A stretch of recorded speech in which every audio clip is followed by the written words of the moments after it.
Hello दोस्तों, स्वागत है हमारे यूट्यूब चैनल में। मैं सुमन कुमार। तो आज हम लोग बिहार यूनिवर्सिटी के हिस्ट्री का सब्सिडरी देखेंगे, जिसमें आप लोगों को मैंने 25 क्वेश्चन कल वाले वीडियो में करवा चुका हूं। आपने अगर नहीं देखी है तो डिस्क्रिप्शन में आपको लिंक मिल जाएगी, वहां से आप देख सकते हैं। तो आज हम लोग 26 से लेकर 100 के बीच में जितने सारे प्रश्न हैं सभी प्रश्न को सॉल्व करेंगे। इसके अलावा आप अगर हमारे चैनल पर नए हैं तो चैनल को सब्सक्राइब करें और वीडियो के अंत तक बने रहें। तो आगे बढ़ते हैं। अगला प्रश्न है क्वेश्चन नंबर 26। न्यूमिस्मेटिक क्या है? न्यूमिस्मेटिक क्या है? जिसका आंसर होगा ऑप्शन बी, सिक्के और धातु का अध्ययन न्यूमिस्मेटिक कहलाता है। आगे बढ़ते हैं। अगला प्रश्न है अशोक के हस्तलिपि को सबसे पहले किसने पढ़ा? अशोक के हस्तलिपि को सबसे पहले किसने पढ़ा? जिसका आंसर होगा option C, James Prinsep. James Prinsep. अगला प्रश्न है अशोक का अधिकांश लिपि किस भाषा में? अशोक का अधिकांश लिपि किस भाषा में? जिसका आंसर होगा ऑप्शन ए, प्राकृत और ब्राह्मी भाषा में। आगे बढ़ते हैं। अगला प्रश्न है कौन सी लिपि दाहिने से बाईं लिखी जाती है? कौन सी लिपि दाहिने से बाईं की ओर लिखी जाती है? जिसका आंसर होगा ऑप्शन सी, खरोष्ठी। खरोष्ठी लिपि दाहिने से बाएं की ओर लिखी जाती है। अगला प्रश्न है समुद्रगुप्त के सैनिक अभियान का वर्णन किस हस्तलिपि में है? जिसका आंसर होगा ऑप्शन सी, प्रयाग में। अगला प्रश्न है सिक्के का प्रचलन भारत में आया था कितने ईस्वी में? जिसका आंसर होगा ऑप्शन बी, 300 ईसा पूर्व में भारत में सिक्के का प्रचलन आया था। आगे बढ़ते हैं। अगला प्रश्न जो कि काफ़ी ज़्यादा महत्वपूर्ण है, भारत में सोने का सिक्का किसने चलाया? भारत में सोने का सिक्का किसने चलाया? जिसका आंसर होगा ऑप्शन ए, कुषाण। कुषाण वंश के कनिष्क राजा ने सोने का सिक्का चलाया भारत में। अगला प्रश्न है चचनामा पुस्तक किस भाषा में लिखी गई? चचनामा पुस्तक किस भाषा में लिखी गई है? जिसका आंसर होगा ऑप्शन सी, अरबी भाषा में लिखी गई है। अगला प्रश्न है पुरापाषाण काल के लोगों का जीवन कैसा था? पुरापाषाण के लोगों का जीवन कैसा था? जिसका आंसर होगा ऑप्शन सी, आदिम। आदिम जीवन था। अगला प्रश्न है पुरापाषाण काल के लोगों का पेशा क्या था? इसका आंसर होगा ऑप्शन सी, शिकार करना। पुरापाषाण में लोगों की मानसिकता आदि मानव की जैसी थी, इसलिए वो ज़्यादातर लोग शिकार पे ही निर्भर रहते थे। अगला प्रश्न है पुरापाषाण काल के लोगों का मनोरंजन का क्या साधन था? मनोरंजन का क्या साधन था? जिसका आंसर होगा ऑप्शन सी, शिकार। शिकार ही उन लोगों के मनोरंजन का एकमात्र साधन था। अगला प्रश्न है पुरापाषाण काल में सबसे महत्वपूर्ण आविष्कार क्या था? पुरापाषाण काल में सबसे महत्वपूर्ण आविष्कार क्या था? जिसका आंसर होगा ऑप्शन है, आग। आग की खोज पुरापाषाण काल में सबसे महत्वपूर्ण आविष्कार था। अगला प्रश्न है पुरापाषाण के अवशेष कहाँ से मिले हैं? पुरापाषाण के अवशेष कहाँ से मिले हैं? जिसका आंसर का ऑप्शन है, पंजाब से मिले हैं। अगला प्रश्न है भीमबेटका मध्य पाषाण संस्कृति स्थल स्थित है। भीमबेटका मध्य पाषाण संस्कृति स्थल कहाँ स्थित है? जिसका आंसर का ऑप्शन बी, मध्य प्रदेश में स्थित है। अगला प्रश्न है भीमबेटका प्रसिद्ध है। भीमबेटका प्रसिद्ध है किसके लिए? जिसका आंसर होगा ऑप्शन है, पेंटिंग के लिए प्रसिद्ध है। अगला प्रश्न है पाषाण युग के लोगों ने किस जानवर को सबसे पहले पालतू बनाया? पाषाण युग के लोगों ने किस जानवर को सबसे पहले पालतू बनाया? ये भी क्वेश्चन काफ़ी ज़्यादा इम्पोर्टेंट है। जिसका आंसर होगा ऑप्शन बी, कुत्ता। जैसा कि हम लोग जानते हैं कुत्ता बहुत ही वफादार होता है, इसीलिए उस टाइम के लोगों ने सोचा कि कुत्ता को ही पालतू बनाया जाए, जिसके अवशेष कहीं कहीं से मिले हुए हैं। अगला प्रश्न है पहला अनाज जिसे मनुष्य ने अपने उपयोग में लाया था वह क्या था? पहला अनाज जिसे मनुष्य ने अपने उपयोग में लाया था वह क्या था? जिसका आंसर होगा ऑप्शन सी, जौ। जौ का प्रयोग सबसे पहले इंसान ने किया था। अगला प्रश्न है पहला धातु जिसको मनुष्य ने प्रयोग में लाया था वह क्या था? पहला धातु, जिसका आंसर होगा ऑप्शन सी, कॉपर। अगला प्रश्न है, सिंधु घाटी सभ्यता के लोगों के मकान कैसे थे। देखिए, सिंधु घाटी सभ्यता उस समय की शहरी सभ्यता थी, तो वहाँ के मकान ज़्यादातर पक्का के बने होते थे। इसका आंसर होगा ऑप्शन ए। अगला प्रश्न है, सिंधु घाटी के लोग खाली स्थान से व्यापार करते थे। सिंधु घाटी के लोग किससे ज़्यादातर व्यापार करते थे, जिसका आंसर होगा ऑप्शन बी, मेसोपोटामिया से। मेसोपोटामिया की सभ्यता सिंधु सभ्यता के टाइम की ही मानी जाती है, तो वहाँ से ज़्यादातर व्यापार होता था यहाँ पर, और ऐसा कहा जाता है कि सिंधु सभ्यता के लोग मेसोपोटामिया की सभ्यता से ही आए हुए थे। अगला प्रश्न है, सिंधु घाटी सभ्यता के लोगों की मुख्य विशेषता क्या थी। मुख्य विशेषता क्या थी, जिसका आंसर होगा ऑप्शन ए, नगर योजना। जैसा कि इससे पहले मैंने बताया था कि ये लोग शहरी सभ्यता के थे, तो ये लोग नगर में रहते थे। अगला प्रश्न है, सिंधु घाटी सभ्यता के लोग किस जानवर से अपरिचित थे, जिसका आंसर होगा ऑप्शन बी, घोड़ा से अपरिचित थे। अगला प्रश्न है, सबसे प्राचीन शहर की खोज भारत में कहाँ हुई थी, जिसका आंसर होगा ऑप्शन है, हड़प्पा में हुई थी। अगला प्रश्न है, महाभारत का युद्ध कितने दिनों तक चला। महाभारत का युद्ध कितने दिनों तक चला, जिसका आंसर होगा ऑप्शन सी, 18 दिनों तक चला। आगे बढ़ते हैं। अगला प्रश्न है, संस्कृत व्याकरण की रचना इनमें से किसने की है। संस्कृत व्याकरण की रचना इनमें से किसने की, जिसका आंसर होगा ऑप्शन बी, पाणिनि ने की। अगला प्रश्न है, भागवत गीता मूलतः किस भाषा में लिखी गई है। भागवत गीता मूलतः किस भाषा में लिखी गई है, जिसका आंसर होगा ऑप्शन है, संस्कृत भाषा में। अगला प्रश्न है, पुरुष सूक्त कहाँ से लिया गया। पुरुष सूक्त कहाँ से लिया गया, जिसका आंसर होगा ऑप्शन बी, ऋग्वेद से लिया गया। अगला प्रश्न है, किस नदी को राष्ट्रीय नदी कहा जाता है। किस नदी को राष्ट्रीय नदी कहा जाता है, जिसका आंसर होगा ऑप्शन है, गंगा नदी को। अगर आप लोग अच्छे से एग्ज़ाम देना चाहते हैं, ऐसा चाहते हैं कि हमारा एग्ज़ाम अच्छा जाए, तो इसमें जितने प्रश्न हैं सबको ध्यान से पढ़ लेंगे और पूरा वीडियो ज़रूर देखें। इससे आपका एग्ज़ाम काफ़ी अच्छा जाएगा। और आप अगर वीडियो आपको अच्छा लगे तो लाइक भी कर दीजिएगा। अगला प्रश्न है, पतंजलि किस रूप में जाना जाता है। पतंजलि किस रूप में जाना जाता है, जिसका आंसर होगा ऑप्शन है, योग सूत्र। आगे बढ़ते हैं।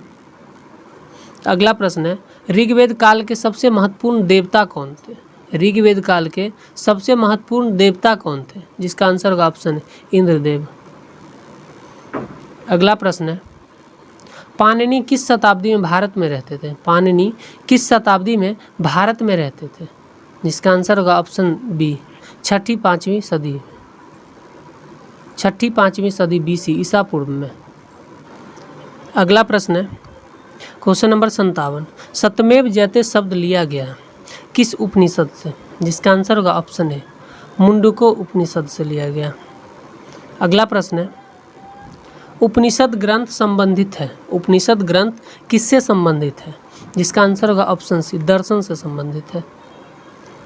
अगला प्रश्न है, योगा दर्शन के संस्थापक थे। योगा दर्शन के संस्थापक कौन थे, जिसका आंसर होगा ऑप्शन ए, पतंजलि। आगे बढ़ते हैं। अगला प्रश्न है, प्राचीन समय के महान विधिवेता थे।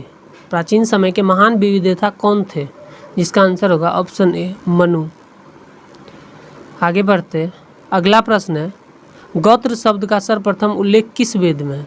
गोत्र शब्द का सर्वप्रथम उल्लेख किस वेद में है, जिसका आंसर होगा ऑप्शन ए, ऋग्वेद में है। अगला प्रश्न है, क्वेश्चन नंबर 62, न्याय किसके द्वारा प्रतिपादित दर्शन है। न्याय किसके द्वारा प्रतिपादित दर्शन है, जिसका आंसर होगा ऑप्शन है, गौतम के द्वारा।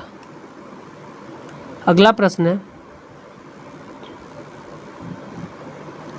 गायत्री मंत्र के संकलनकर्ता कौन थे, जिसका आंसर होगा ऑप्शन है, विश्वामित्र। अगला प्रश्न है, तंत्र मंत्र का वर्णन किस वेद से संकलित है। तंत्र मंत्र का वर्णन किस वेद में संकलित है, इसका आंसर होगा ऑप्शन डी, अर्थर्ववेद में है। अगला प्रश्न है, सबसे पहले आर्य लोग कहाँ बसे थे? सबसे पहले आर्य लोग कहाँ बसे हुए थे? जिसका आंसर होगा ऑप्शन सी, सप्त सिंधु में। अगला प्रश्न है, ऋग्वैदिक काल में सबसे महत्वपूर्ण धन क्या था? ऋग्वैदिक काल में सबसे महत्वपूर्ण धन क्या था? जिसका आंसर होगा ऑप्शन बी, गाय। अर्थात ऋग्वैदिक के काल में गाय को सबसे ज़्यादा महत्वपूर्ण माना जाता था। अगला प्रश्न है, मगध साम्राज्य की राजधानी कहाँ थी? मगध साम्राज्य की राजधानी कहाँ थी? जिसका आंसर होगा ऑप्शन ए, पाटलिपुत्र। अगला प्रश्न है, विश्व की सबसे पहले गणतंत्र की स्थापना कहाँ हुई थी? विश्व की सबसे पहले गणतंत्र की स्थापना कहाँ हुई थी? जिसका आंसर होगा ऑप्शन ए, वैशाली में। अगला प्रश्न है, पाटलिपुत्र को सबसे पहले किसने अपनी राजधानी बनाई? जिसका आंसर होगा ऑप्शन सी, उदयन ने बनाई। अगला प्रश्न है, 16 महाजनपदों का वर्णन किसमें है? जिसका आंसर होगा ऑप्शन बी, अंगुत्तर निकाय में। अगला प्रश्न है, मगध की पहली राजधानी कहाँ थी? मगध की पहली राजधानी कहाँ थी? जिसका आंसर होगा ऑप्शन सी, राजगीर थी। अगला प्रश्न है, पाटलिपुत्र का संस्थापक कौन था? पाटलिपुत्र का संस्थापक कौन था? जिसका आंसर होगा ऑप्शन ए, उदयन। अगला प्रश्न है, वैशाली में विश्व के प्रथम गणतंत्र की स्थापना किसने की थी? जिसका आंसर होगा ऑप्शन सी। ये बहुत ही ज़्यादा VVI क्वेश्चन है, इसलिए इसको आप लोग पढ़ लेंगे। अगला प्रश्न है, नंद वंश का संस्थापक कौन था? नंद वंश का संस्थापक कौन था? जिसका आंसर होगा ऑप्शन सी, धनानंद। अगला प्रश्न है, अलेक्जेंडर के आक्रमण के समय उत्तर भारत में किस वंश का शासन था? जिसका आंसर होगा ऑप्शन ए, नंद वंश का शासन था। अगला प्रश्न है, किन दो नदियों के बीच प्राचीन तक्षशिला स्थित था? किन दो नदियों के बीच प्राचीन तक्षशिला स्थित था? जिसका आंसर होगा ऑप्शन ए, सिंध और झेलम नदी के बीच प्राचीन तक्षशिला स्थित था। अगला प्रश्न है, गौतम बुद्ध को महापरिनिर्वाण कहाँ मिली? जिसका आंसर होगा ऑप्शन सी, कुशीनगर में मिले। अगला प्रश्न है, इनमें से कौन सा पवित्र ग्रंथ बौद्ध धर्म से संबंध है? इनमें से कौन सा पवित्र ग्रंथ बौद्ध धर्म से संबंध है? जिसका आंसर होगा ऑप्शन बी, त्रिपिटक। अगला प्रश्न है, महावीर का जन्म 6ठी शताब्दी में कहाँ हुआ था? महावीर का जन्म 6ठी शताब्दी में कहाँ हुआ था? जिसका आंसर होगा ऑप्शन ए, वैशाली में हुआ था। आगे बढ़ते, अगला प्रश्न है, कौन सा स्थान जैन धर्म से संबंधित है? कौन सा स्थान जैन धर्म से संबंधित है? जिसका आंसर होगा ऑप्शन बी, पावा। अगला प्रश्न है, बुद्ध चरित्र के रचनाकार कौन थे? बुद्ध चरित्र के रचनाकार कौन थे? जिसका आंसर होगा ऑप्शन ए, अश्वघोष। आगे बढ़ते हैं, अगला प्रश्न है, बुद्ध इनमें से किसके समकालीन थे? बुद्ध जो थे इनमें से किसके समकालीन थे? जिसका आंसर होगा ऑप्शन ए, कन्फ्यूशियस के समकालीन थे। अगला प्रश्न है, किस राज्य को बौद्ध धर्म का पालना कहा जाता है? किस राज्य को बौद्ध धर्म का पालना कहा जाता है? जिसका आंसर होगा ऑप्शन सी, बिहार को। अगला प्रश्न है, इनमें से कौन सा राजा जैन का अनुयायी था? इनमें से कौन सा राजा जैन का अनुयायी था? जिसका आंसर होगा ऑप्शन ए, बिंबिसार। बिंबिसार जैन का अनुयायी था। अगला प्रश्न है,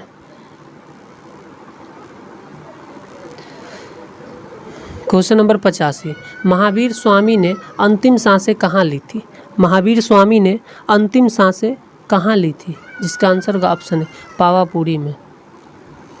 अगला प्रश्न है, तीसरी बौद्ध संगति कहाँ हुई थी? तीसरी बौद्ध संगति कहाँ हुई थी? जिसका आंसर होगा ऑप्शन बी, पाटलिपुत्र में हुई थी।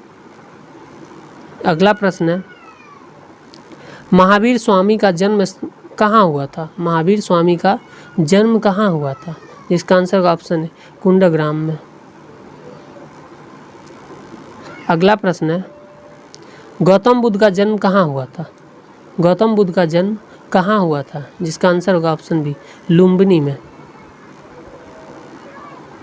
अगला प्रश्न है, सारनाथ कहाँ स्थित है? सारनाथ कहाँ स्थित है? जिसका आंसर होगा ऑप्शन बी उत्तर प्रदेश में स्थित है। अगला प्रश्न है, विक्रमशिला विश्वविद्यालय की स्थापना किस वंश के संस्थापक ने की थी? विक्रमशिला विश्वविद्यालय की स्थापना, जिसका आंसर होगा ऑप्शन ए पाल वंश ने की थी।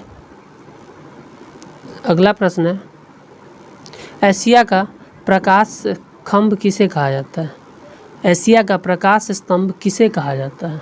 जिसका आंसर होगा ऑप्शन है भगवान बुद्ध को।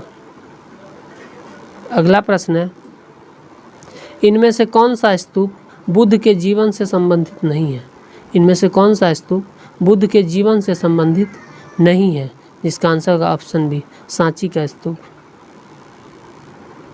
अगला प्रश्न है, महावीर की मृत्यु के बाद कौन जैन संघ का अध्यक्ष बना? महावीर की मृत्यु के बाद कौन जैन संघ का अध्यक्ष बना? जिसका आंसर होगा ऑप्शन ए सुधर्मा। अगला प्रश्न है, चौथी बौद्ध संगति का आयोजन किसके शासनकाल में हुआ था? जिसका आंसर होगा ऑप्शन ए कनिष्क के शासनकाल में हुआ था। अगला प्रश्न है,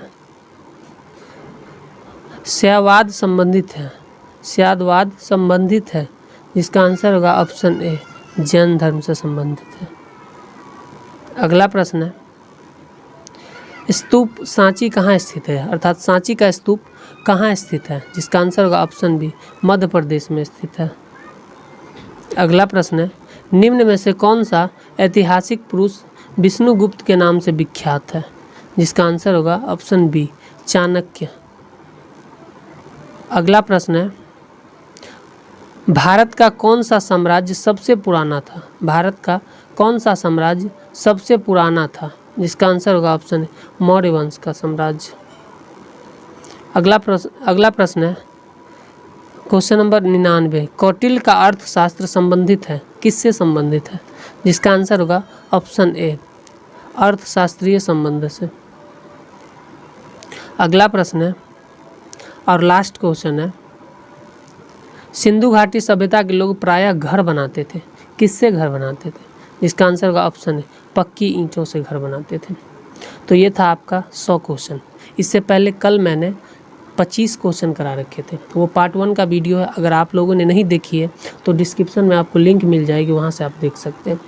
और यहाँ आज आपको 100 क्वेश्चन करवा दिए गए, कल आपको 100 से 200 के बीच में जितने भी प्रश्न हैं वो आपको करवा दिए जाएंगे।